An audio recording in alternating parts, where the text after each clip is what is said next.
Hello students, we are considering MCQ based on case scenario. ये जिस case scenario based on financial instruments under Ind AS 32, 107 and 109 with major topic on derivatives as financial asset और financial liability और equity. तो पहले एक basic idea देखते हैं कि डेरिवेटिव कॉन्ट्रैक्ट क्या होता है. A derivative contract is a contract which has the following three features. तो डेरिवेटिव कॉन्ट्रैक्ट्स होते हैं नॉर्मली जब हम एंटर करते हैं फॉरवर्ड फ्यूचर एंड ऑप्शंस, और इसमें आपको तीन फीचर्स मिलेंगे. Number one, it requires no initial investment. Generally इसमें कोई इन्वेस्टमेंट नहीं है आपकी बिगिनिंग में, but in case of option we have to pay small commission which is called option premium. It means it requires no initial investment means it may require little investment. Second feature is it is to be settled at future date, may be after 3 months, after 6 months और 1 year. उसकी settlement होती है future में. And the value contract, value mean जो भी इसका profit या loss होगा it depends upon future price. तो इट मीन्स अब फ्यूचर प्राइस आपका चेंज हो सकता है, तो देयरफॉर वैल्यू विल फ्लक्चुएट. तो इस टाइप के जो डेरिवेटिव कॉन्ट्रैक्ट्स होते हैं तो उसको आपने वैल्यू करना है. So these are valued at fair value. Fair value means कि आपको कितना एक्सपेक्टेड गेन या लॉस हो रहा है उस कॉन्ट्रैक्ट में. So as on closing date और which is also called reporting date. जब आप बैलेंस शीट बना रहे हैं या P&L बना रहे हैं तो उस टाइम कितना गेन या लॉस है उसके ऊपर आपने इसको वैल्यू करना है. एंड अ फाइनेंशियल लायबिलिटी और फाइनेंशियल एसेट और equity is recognised for such derivative contract. तो इस केस में हम एसेट रिकॉग्नाइज करते हैं जब आपको गेन हो रहा है, लायबिलिटी रिकॉग्नाइज होती है जब आपको लॉस हो रहा है, और इक्विटी हम रिकॉग्नाइज करते हैं जब आप अपने ही शेयर इशू कर रहे हैं जिसका अमाउंट फिक्स है और उसके नंबर ऑफ शेयर भी आपके फिक्स हैं. तो now let us discuss case scenario. So we are given that Silver Limited had entered into flying contracts during current financial year. So number one is our Silver Limited has purchased 100 ounces of gold on 10th March of current financial year, and transaction provides for a price payable which is equal to market value 100 ounces of gold on 10th April of next financial year, and shall be settled by issue of such number of equity shares as is required to settle the aforementioned transaction price at ₹10 per share on 10th April of next financial year. So whether this transaction is classified as a liability or equity and determine its value, and further it is given that price of gold on 31st March is ₹7,000 per ounce, and expected price of gold on 10th April is ₹7,050 per ounce. तो अब देखो आपको mention किया है number one case में company ने अब एक कॉन्ट्रैक्ट साइन किया है to purchase 100 ounces of gold on 10th March of current financial year. तो लेकर से नंबर वन केस इज, तो कंपनी है enter into contract on 10th March of our current financial year. Contract है आपका that you have to buy so 100 ounces of gold and it is given and transaction provides for price. और उसकी जो आपने payment करनी है, payment आपने करनी है as on 10th April of next financial year. This is our next financial year. Payment आपने करनी है इस डेट को टू पे, और ये भी आपको मेंशन किया है. और पेमेंट के लिए आपने इशू करने हैं such number of equity shares. आपने अपने इक्विटी शेयर इशू करने हैं which are required to settle ferment transaction price at ₹10 is. और पेमेंट हम करेंगे by issue of so shares of ₹10. But कितने नंबर ऑफ शेयर आपने इशू करने हैं वो डिपेंड करता है कि कितना प्राइस आपने पे करना है. प्राइस जो है आपका वो चेंज हो रहा है इस केस में. तो इट मीन्स अब जो आप शेयर इशू करेंगे उसके जो नंबर हैं वो फिक्स नहीं है, बस सिर्फ प्राइस फिक्स है, और जो टोटल अमाउंट है वो भी आपका जो है फिक्स नहीं है. तो it means this is not equity transaction. ये आपकी इक्विटी ट्रांजेक्शन नहीं मानी जाएगी. तो अब सेकंड क्वेश्चन राइट होता है कि अब इसमें आपको देखना है जो रिपोर्टिंग डेट है which is our 31st March of financial year. अब आपको मेंशन किया है what is price of gold जो 31st March को है ₹7,000.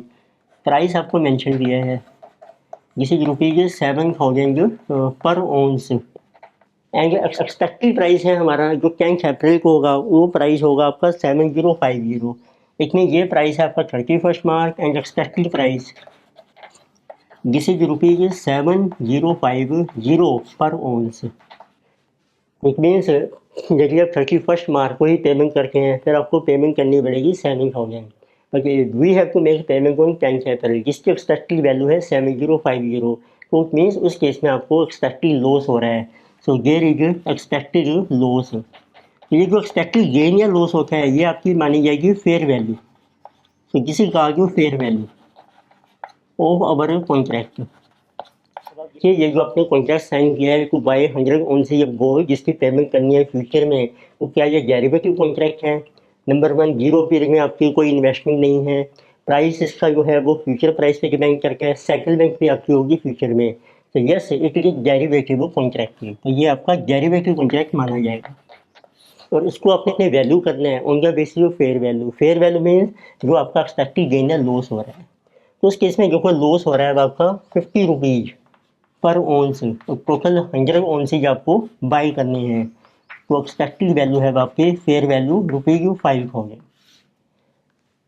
तो जो लॉस हो रहा है उसकी फिर आपको लाइबिलिटी क्रिएट करनी पड़ेगी बुक्स में। तो आपकी जो कोई एंट्री बन जाएगी as on this date, profit and loss account to debited to derivative financial liability account, derivative financial liability account.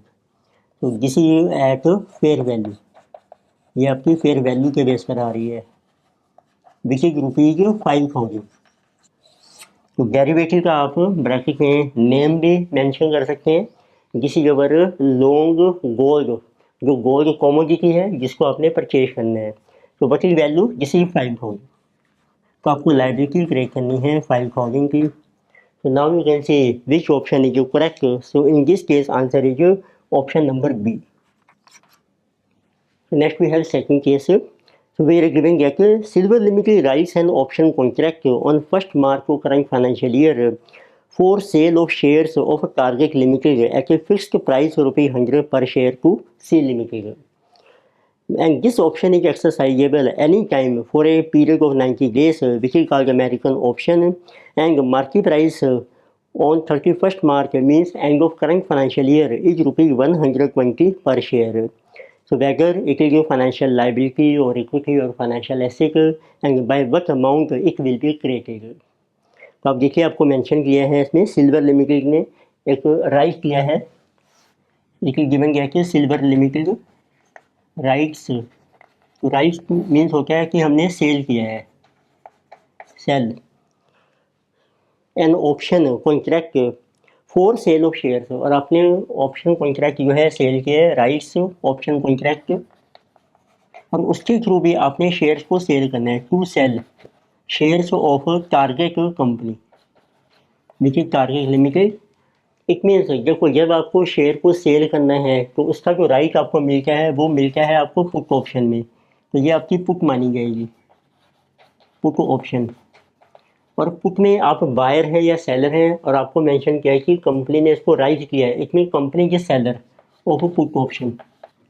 Put option में जो बायर होता है उसके बाद राइट होता है सेल करने का शेयर को। इसमें अब जो राइटर है सेलर है तो इसके पास ऑब्लिगेशन है, तो Silver Limited has to buy, अब इसको बाय करना पड़ेगा share at exercise price. Exercise price आपको देखो मेंशन किया है जिसको ई से डिनोट करके, तो जिसे ₹100 पर शेयर, तो आपको बाय करना है ₹100 के ऊपर। पर बाय कब करना है? जब ये ऑप्शन आपकी एक्सेप्ट होगी by the buyer of put option है। बट अब आपको फर्दर मेंशन किया है अब ये ऑप्शन कभी भी एक्सरसाइज हो सकती है, इसका टाइम पीरियड है 90 डेज। तो इट मीन्स आपने ऑप्शन एंटर की है 1st March of current financial year, तो इट मीन इसकी एक्सपायरी चलेगी अब 3 मंथ से। तो that will be March April May up to 31st May. ये आ गया नेक्स्ट फाइनेंशियल ईयर, तो ये ईयर आपका एंड हो रहा है 31st मार्च। तो आपने देखना है अप टू 31st मार्च आपको इस पॉइंट पे कितना गेन या लॉस हो रहा है इस कॉन्ट्रैक्ट में, तो वो आपकी बन जाएगी फेयर वैल्यू।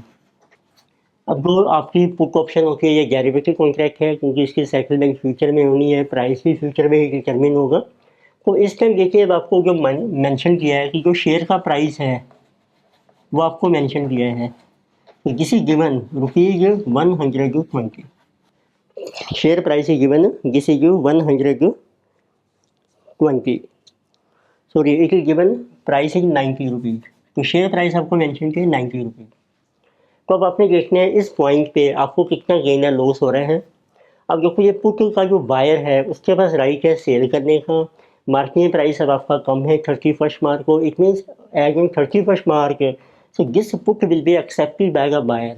तो जब वो सेल करेगा 100 पे, इट मीन्स ये जो पुट का सेलर है उसको बाय करना पड़ेगा, और मार्केट में सेल हो रहा है हमारा प्राइस 90 के ऊपर, तो इट मीन्स इस केस में सेलर को लॉस हो रहा है।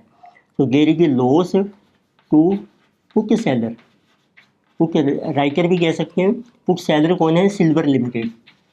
तो जो लॉस है ये आपकी फेयर वैल्यू बन जाएगी, और लॉस के केस में आपको लाइबिलिटी क्रिएट करनी है। तो देयरफॉर एक एज ऑफ फाइनेंशियल लाइबिलिटी। तो कितना लॉस हो रहा है आपको? ₹10 पर शेयर। तो जिसे 100 minus 90 into number of options आपको मेंशन किए हैं, कितने ऑप्शंस हैं आपके, you can see this is for sale of, तो जिस में लीजिए अगर 100 शेयर्स, तो 100 शेयर की ऑप्शन है आपकी, तो अमाउंट आ जाएगा आपका ₹1000। तो 1000 की आपने लाइबिलिटी क्रिएट करनी है। तो आप देखिए उसकी एंट्री बन जाएगी as on 31 March, profit and loss account debited to derivative, और आप ब्रैकेट में मेंशन कर सकते हैं डेरिवेटिव का नाम है आपका short put, derivative financial liability account. So this is by ₹1000. So now you can see which option is correct. Answer is option C is correct. So next we have third case. So where given that Silver Limited issued 10,000 warrants to all existing shareholders entitling them to purchase additional equity shares of the company with face value of ₹100 per share at an issue price of ₹150 per share. So we have to evaluate whether this constitutes equity instrument or financial liability or financial asset, and it is given that the fair value which is ever favorable of warrant is ₹20 per share as on reporting date. तो देखो आपको mention किया है Silver limited ने, तो किसी जबर silver Limited, तो एक है जो इशूड, तो शेयर वारंट्स, तो शेयर वारंट होते हैं जिसके अगेंस्ट आप शेयर इशू करते हैं शेयर होल्डर को। तो शेयर वारंट हमने इशू किए हैं, तो these are 10,000 warrants, 10,000 warrants at the rate of, और उसका जो एक्सरसाइज प्राइस है जिसे ₹150 पर शेयर। तो आपने 10 शेयर इशू करने हैं, प्राइस भी आपका फिक्स है, पर आपने ये इशू करने हैं अभी फ्यूचर में। तो these are issue warrants to be issued, तो आफ्टर 6 मंथ्स, तो 6 मंथ्स के बाद आपने इशू करनी है। फिर आपको मेंशन किया है, तो करंट ईयर में जैसे आपने इशू किए, अब आपकी रिपोर्टिंग डेट आ गई है 31 मार्च। तो एज दिस डेट अब आपको मेंशन किया है कि जो रिपोर्टिंग डेट है, तो रिपोर्टिंग डेट को अब आपको ये बताया है कि जो फेयर वैल्यू है वारंट की वो है फेवरेबल बाय ₹20 पर शेयर। तो it means value warranty given, value warranty ₹20 पर शेयर, और ये आपको मेंशन किया है फेवरेबल वैल्यू है। तो एक तरीके से कंपनी को मतलब है कि गेन हो रहा है वारंट इशू करने से। तो 31 मार्च को जिसकी वैल्यू ₹20 पर शेयर है, नंबर ऑफ वारंट से आपके 10,000। तो इट मीन्स वारंट्स अभी आपने फ्यूचर में इशू करने हैं, प्राइस पर हमने आगे सेटल कर दिया है, नंबर आगे सेटल कर दिए हैं। तो इट मीन्स ये फाइनेंशियल लाइबिलिटी नहीं है, फाइनेंशियल एसेट नहीं है, it will be treated as our equity transaction. तो फर्स्ट पॉइंट तो ये है कि ये इक्विटी मानी जाएगी। अब ये डेरिवेटिव है क्योंकि ये अभी आपने सेटलमेंट करनी है फ्यूचर में, डेरिवेटिव कॉन्ट्रैक्ट है आपका। अब उस इक्विटी ट्रांजेक्शन में आप देखिए इसकी वैल्यू क्या लोगे आप, जो वारंट है आज इसकी वैल्यू है 20 पर शेयर, उसमें आपको गेन हो रहा है, तो ये आपकी डेरिवेटिव एसेट बन जाएगी। तो इसमें इसकी एंट्री देखो बन जाएगी 31 मार्च को, क्योंकि इक्विटी ट्रांजेक्शन है। डेरिवेटिव, डेरिवेटिव का नाम है share warrants. So asset account debited which is equal to financial asset, financial asset account debited, और उसको ट्रांसफ़र कर लीजिए आप इक्विटी में, इसको पीएनएल में ट्रांसफ़र नहीं करेंगे आप, to equity account. Equity account को फिर हम शेयर कैपिटल या रिजर्व प्रीमियम में ट्रांसफ़र करेंगे जब आपके वारंट इशू हो जाएंगे। तो आज आप देखो फेयर वैल्यू कितनी है, 10,000 इंटू 20, तो टोटल फेयर वैल्यू है 10,000 into 20. So this is your rupees 2 lakhs. So now you can see which option is correct. Correct answer is our option number A. So in this lecture we have discussed a topic of our financial instruments under Ind AS 32-107 and 109 with major topic on the derivative instruments as financial asset और financial liability और equity. करके topics continue करेंगे next lecture में। Video आपको अच्छी लगती है subscribe कीजिए, रिकमेंड कीजिए, शेयर कीजिए। Thank you.